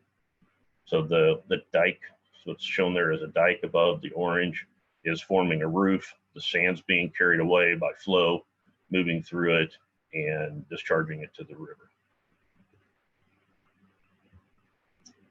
Something to be considerate of, and it goes to whether internal erosion can happen at any point in the life of the dam. You may have small floods that initiate internal erosion, but then the lake goes back down and it stops. And then the next flood comes up and a little bit more internal erosion happens, and then the lake drops back again. We see this frequently in smaller reservoirs where your failure mode may happen at the same lake level, but you've had 20 of those events that have gradually moved material out over time, over the years. And then the 21st flood is where you have enough internal erosion happening to have caused a breach to happen. That pipe forms, progresses back to the reservoir, and then you get a failure. So keep in mind, just because you've seen that same lake level in the past does not necessarily mean it's a safe lake level when you're dealing with internal erosion. So like I talked about, those upstream zones are really important to slow down the water from getting to your erodible material, and then to fill any cracks or voids that may develop.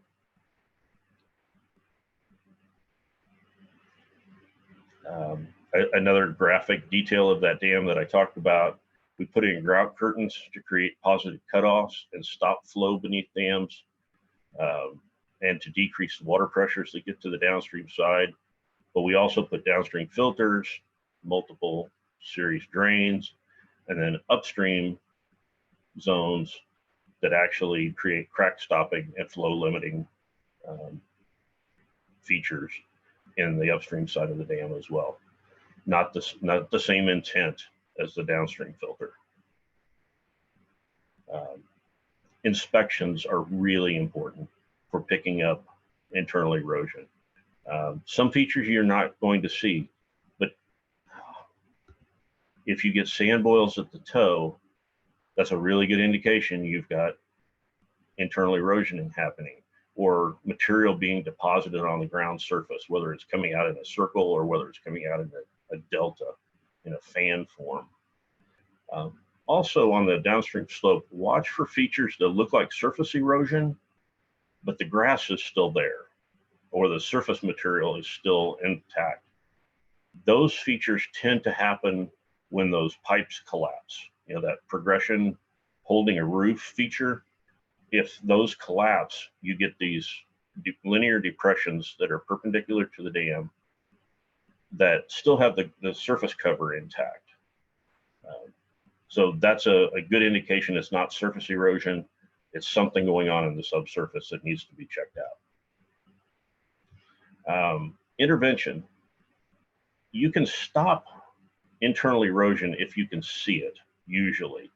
The top one there is Fontenelle Dam, massive internal erosion feature problem that happened. But by lowering the lake level and doing some filling in the downstream side, they were able to stop that. If you can detect it, usually there's a pretty good chance of stopping it. So getting out and doing inspections and being ready to come in with emergency berms, relief wells, lowering lake levels to try to stop that in an emergency can be effective. So I won't spend a lot of time on the breach, because once the breach happens, there's not much you can do besides evacuate the downstream community. So it can be in a situation like a water reservoir, or it can be a mine tailings reservoir. Either one, a liquid is released downstream that presents a risk to the community. But just remember that internal erosion in and of itself will not always lead to a breach if you can take the right measures and emergency response. So given time, I won't go back through that ASDSO video, but you'll recall, you can see all of the different stages of internal erosion happening right up to the point of the breach. So I saw some traffic about bibliographies. How do we get to the references that the Corps of Engineers uses for dam design, internal erosion? So again, I'll point you to the Risk Management Center website. The website's shown there at the top, but you can also just Google Risk Management Center dam and it'll come up. And you can go into the levee training. There's all kinds of videos. All the lists of references are shown there. You can Google Usace, USACE publications. Every publication the Corps of Engineers uses is available there. Move to the next one here. So again, this discussion has been based on these two classes, internal erosion risk assessment and embankment dam design. You know, the professionals that present those classes in the videos and the slides there are exceptional. So if you want to see it presented far better than I ever could, these videos that are linked here are exceptional. FEMA, Federal Emergency Management Agency, has a guidebook, Evaluation and Monitoring of Seepage and Internal Erosion, that really helps with the topic as well. There's a new, what the Corps of Engineers calls an engineering manual, number 1913, that is out. It's for levees, but it's the best current knowledge that the Corps of Engineers has on how to deal with internal erosion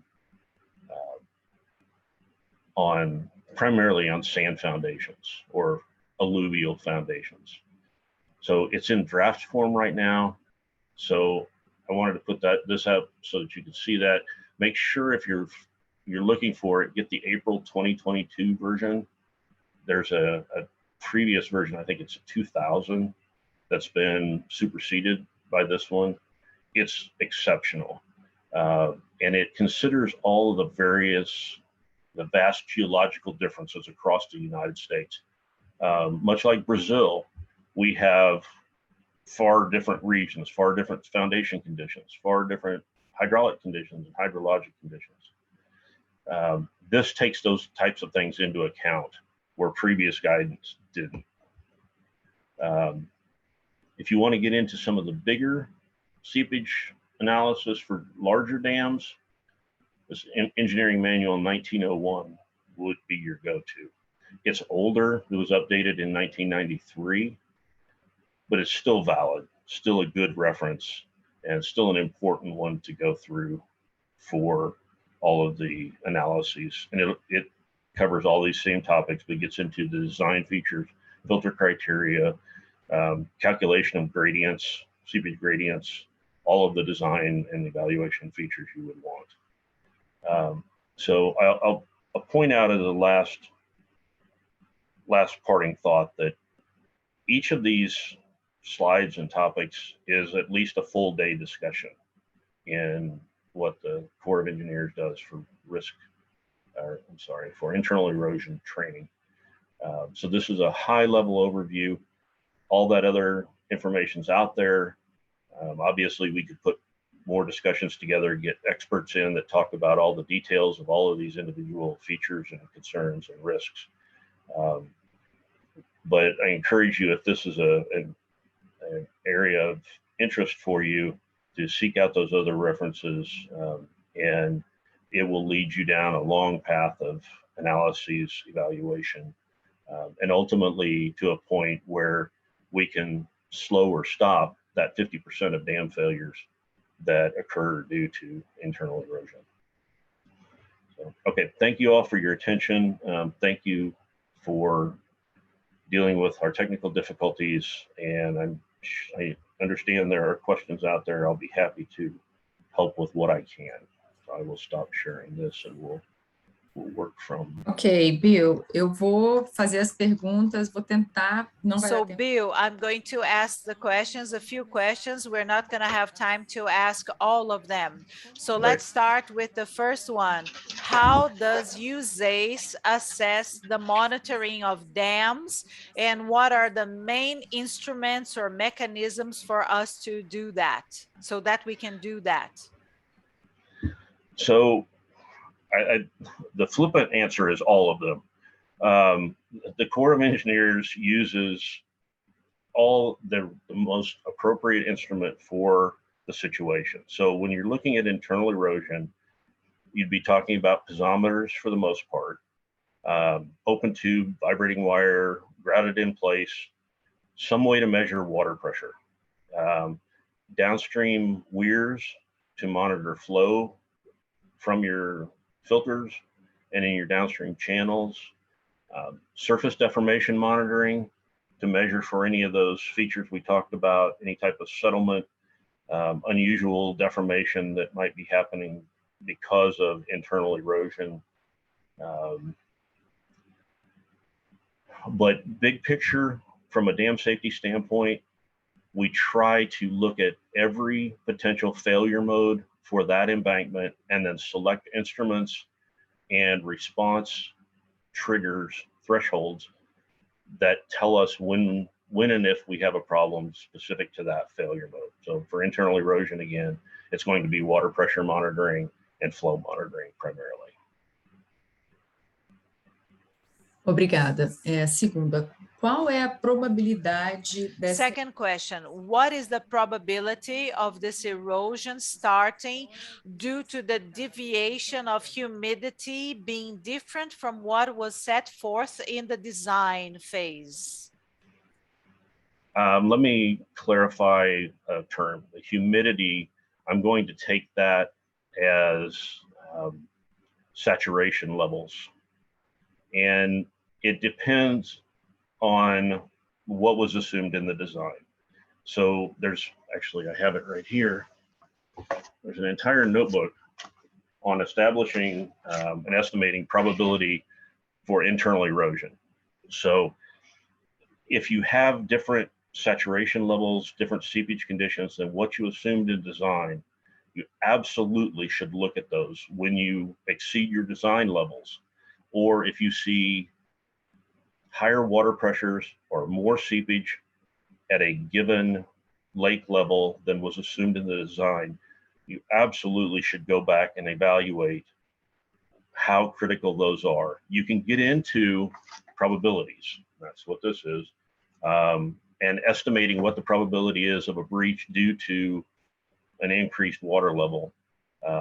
But it's an extremely complicated process that can get very involved, but it's necessary that you go through that if you're different than what your design assumptions were.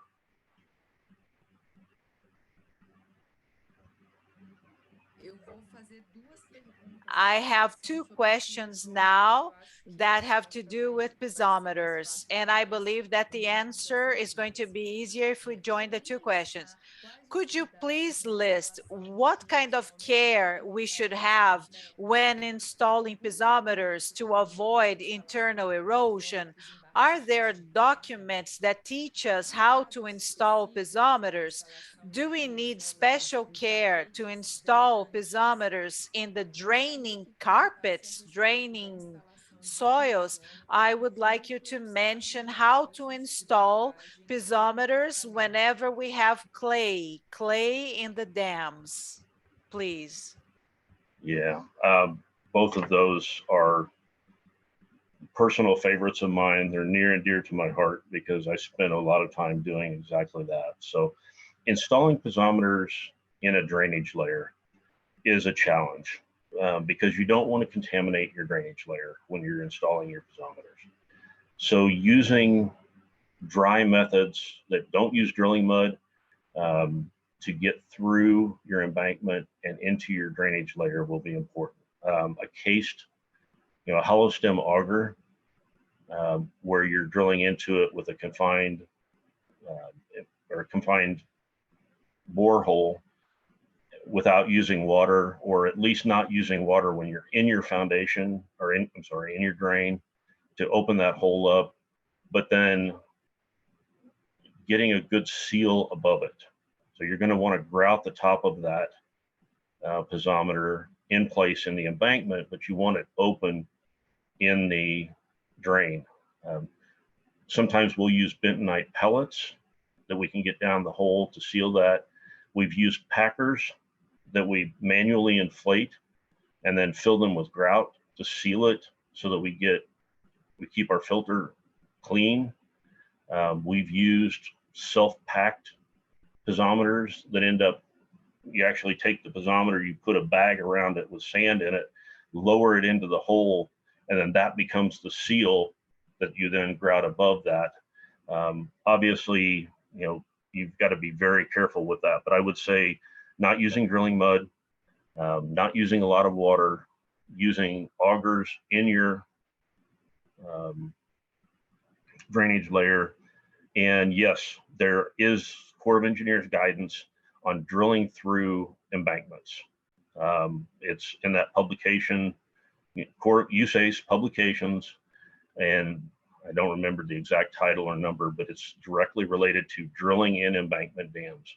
And I'll also point out in clays, you have to be very, very careful about hydraulic fracturing clays, because if you use drilling mud that's heavy and you're going very deep, it's easy to exceed the overburden pressure and fracture clays. So you need to make sure you're calculating the weight of fluid in the hole against the overburden weight of the embankment, and make sure you don't hydraulic fracture something and create the path that you're trying to monitor and avoid.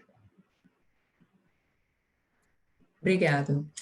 Foi Thank you apresentado very much.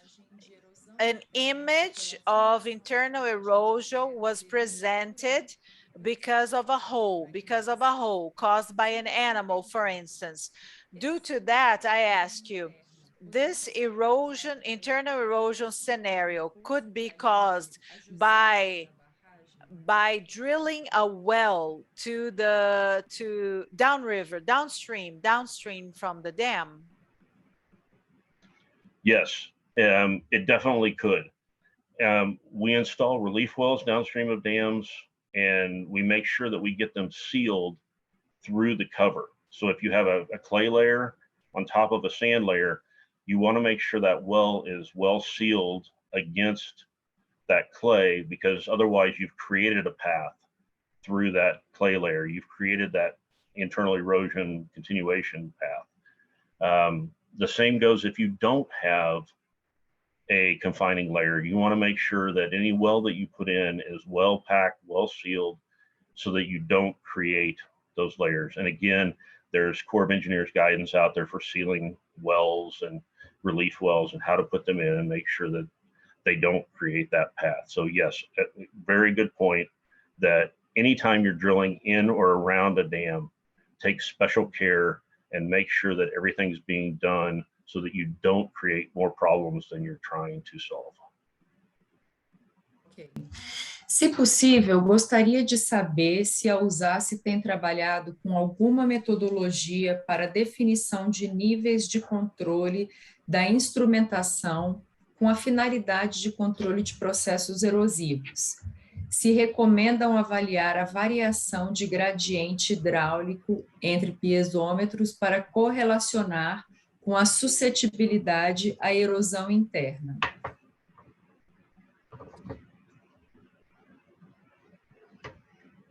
I did not hear any interpretation. Vou repetir, por I will favor. repeat. Can you hear me now? I hear you now. Okay.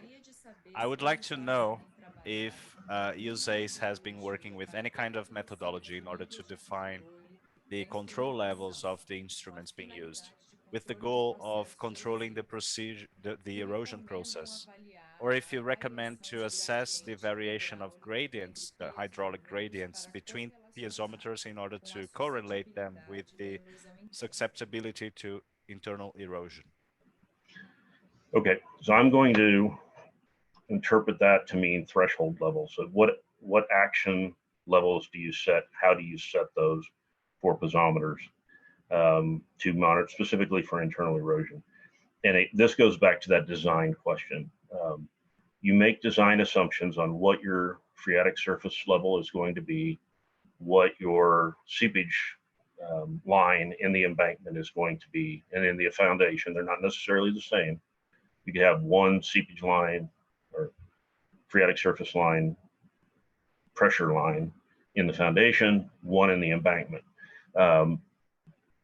As you start to approach those threshold lines, those maximum design levels, that's where I'd start looking at setting my trigger levels, my thresholds for my instruments.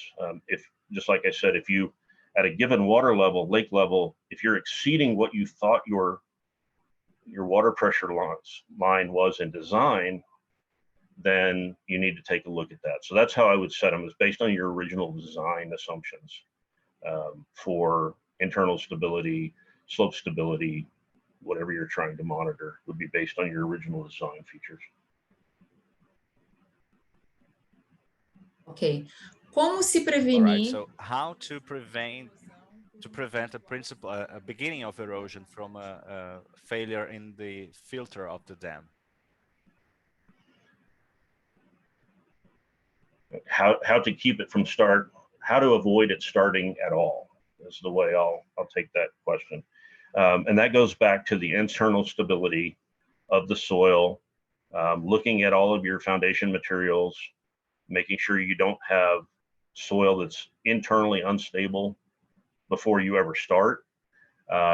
Or if you've got the situation out there and you're just dealing with it, going out and finding out if you have internally unstable soil. But as part of the dam construction, making sure you get good compaction. You don't have loose zones. Where you're expecting differential settlement, doing things like compacting wet of optimum so that the embankment is more able to move due to differential settlement. Making sure that your filter zones are wide enough to properly compact them. Different construction features, and making sure there's filters there at all, and that you have good filtration against the material you're trying to prevent from moving, according to all the design procedures in the manuals that we talked about. For the most part, you can prevent most internal erosion from stopping with good design features, but we're also very defensive in how we design dams.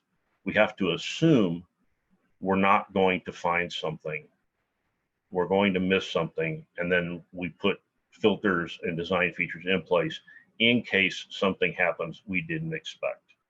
So redundancy, resilience, and robustness, making sure that you always have redundant features to protect your dam. It's a tough structure. It can withstand a lot, and that it will filter and perform well under all hydraulic loading. So that's a big question of all the different things you do to protect a dam from internal erosion. But all of those features are out there in the embankment design discussions. Ok. Tem uma barragem de All right. encurtamento. There is a sediment dam that has been installed, in which some piezometers have been installed more than 20 years ago, and they are totally abandoned. So the idea would be to correct them, or would it be to install new ones? Fixing old piezometers is very difficult. This is something I've been living lately too. If your instrumentation was installed during original construction and it's more than about 20 years old, you should probably camera inspect your piezometers if they're open tube piezometers. It's very hard to fix old piezometers. Usually they bend, they deform as the embankment moves. We're finding out that many piezometers we thought were good are broken. So the risers actually snapped off due to deformation and settlement. So in a perfect world, you would install new ones. Sometimes money doesn't allow that, and you have to try to work with what you have. In that case, you might be able to retrofit old piezometers with vibrating wire sensors and then grout them in place. And there's a lot of guidance out there on how to grout in place vibrating wire piezometers. I've done hundreds of them, literally. They work great. But that might be a retrofit way to use existing standpipes to try to put a replacement piezometer in. But it is very, very difficult when the piezometers are deformed or old. Ok, vamos para a última pergunta All right, agora. so last question now, Bill. I really appreciate that. After we identify the beginning of a pipe, what should we do in general to interrupt the process? Well, the two easiest things are lower the lake level and provide filtration. So you want to stop the soil from moving. Lowering the lake level, like the two projects we visited when we were in Brazil, is easy to do, but it's very painful when you're irrigating or supplying water supply.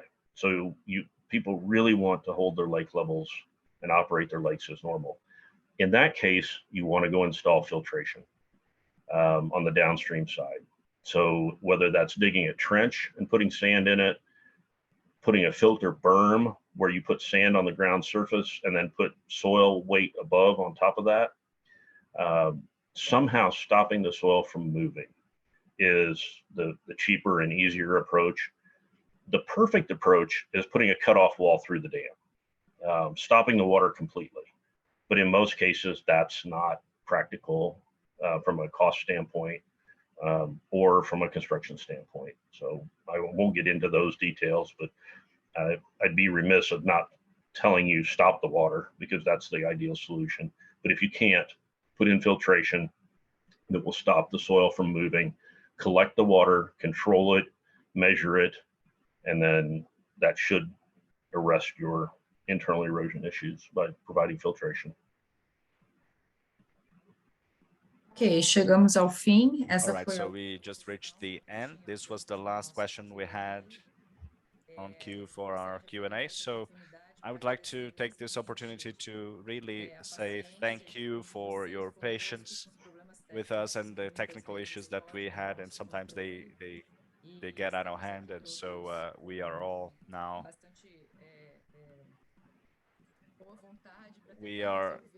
with great will to solve all those problems and not miss this incredible opportunity of hearing you guys and from Usace and learning from you, and keep going with this training for us to become the best inspectors and the best owners of dams as we can, just like Felipe mentioned in the beginning. So I would like to say thank you, a huge thank you to Bill Empson on behalf of the entire agency, and I say that, you know, on behalf of Alan and also Rogério, for this very broad, comprehensive presentation, full of details and very important information, for the way you presented and approached all of these topics. I really appreciate that. And thank you to Usace for this collaboration that has been going on now for a few years. And I believe that this chapter about dam safety is for sure increasing the level of capacity that we have as institutions here. And we can only say thank you so much for this. I don't know if Alan or Rogério want to say anything. Not at all, Tawana. I would just like to say thank you to all of you here, our participants, and the guys from Usace. We have almost 500 participants, now 400 people understand the importance, the relevance of this topic, and we have 80% of dams here under our system with information about the material of the construction, and they are embankment dams. So the internal erosion issue is one of the main failure modes that we have. So this is more than useful, and we won't stop here. So these references that Bill has shared with us will be useful for us. And he has been here in Brazil. He got to know some of those places. So it shows our real issues, our real problems we have to deal with, and it makes easier for them to understand how to help us better. So thank you so much for this, Bill. It was a great presentation. Thank you to the interpreters as well, because they also had a tough job today. Many different technical parlance going on here, very hard to translate, but they made it very seem easy, and the interpreters appreciate that. Thank you so much. And all of you with us today. It's good to see you all again, and thanks to everyone that's still on.